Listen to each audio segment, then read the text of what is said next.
Olá, vamos lá para mais um videozinho. E hoje eu tô aqui no consultório presencial. Vocês já devem ter visto esse cenário em algum momento, né? Às vezes eu gravo em casa, onde eu faço meus atendimentos online. E às vezes eu gravo aqui, que é no meu consultório presencial, aqui na Presidente Vargas, no centro do Rio de Janeiro.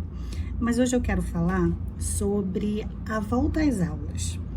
Eu escutei, né, com alguma frequência, pacientes falando sobre esse retorno das crianças para a escola. E eu ouvi alguns pontos diferentes, eu queria falar um pouquinho sobre eles.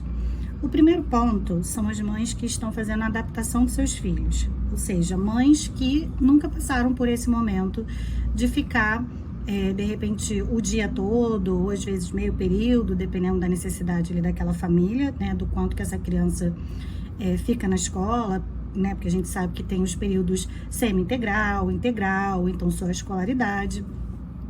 E aí eu ouvi de algumas mães, principalmente mães, apesar de eu ter pacientes que são pais, isso não apareceu na fala dos pacientes homens.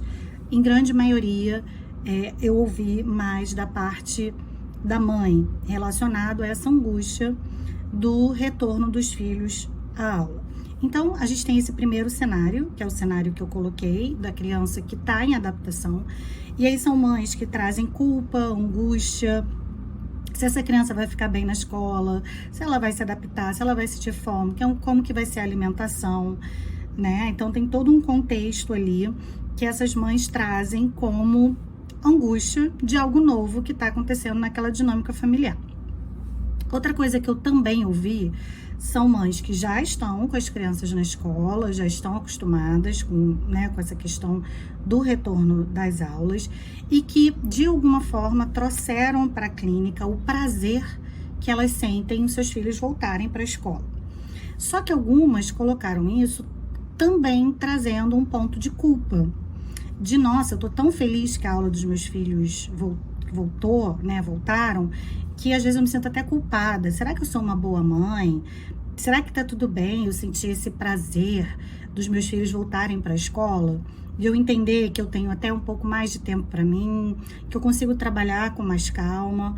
Porque a gente tem que lembrar também que muitas mães ficaram nesse período trabalhando em home office e com os filhos em casa. Porque a gente sabe que nem todo mundo tem como bancar uma colônia de férias, né? Ou deixar essas crianças com uma outra pessoa, às vezes não tem rede de apoio. Então, é um período muito complicado também para essas mães que tentam, né, diríamos assim, combinar essas duas situações que, cá entre nós, não combinam. Então, eu ouvi também algumas mães, né, com outras situações, que é, por exemplo, mudança de escola.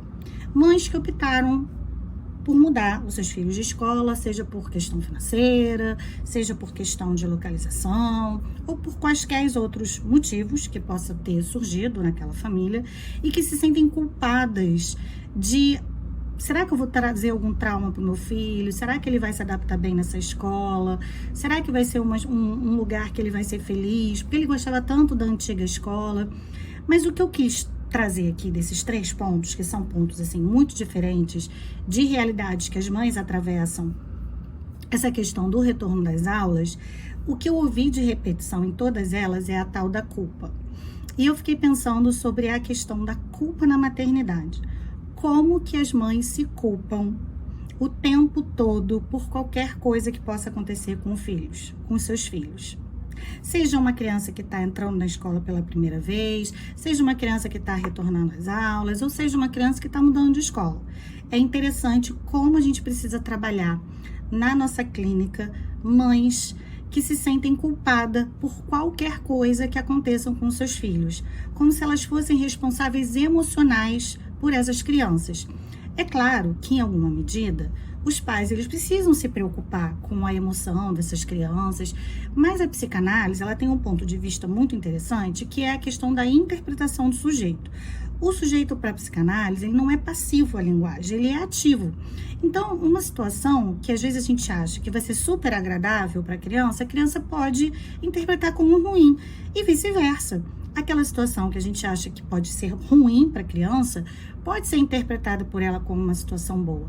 Então, é importante que os pais e as mães, principalmente, compreendam que nós somos, sim, responsáveis emocionalmente pelos nossos filhos, mas existe um certo limite dessa responsabilidade, porque tem algo dos nossos filhos que nós não vamos conseguir gerenciar.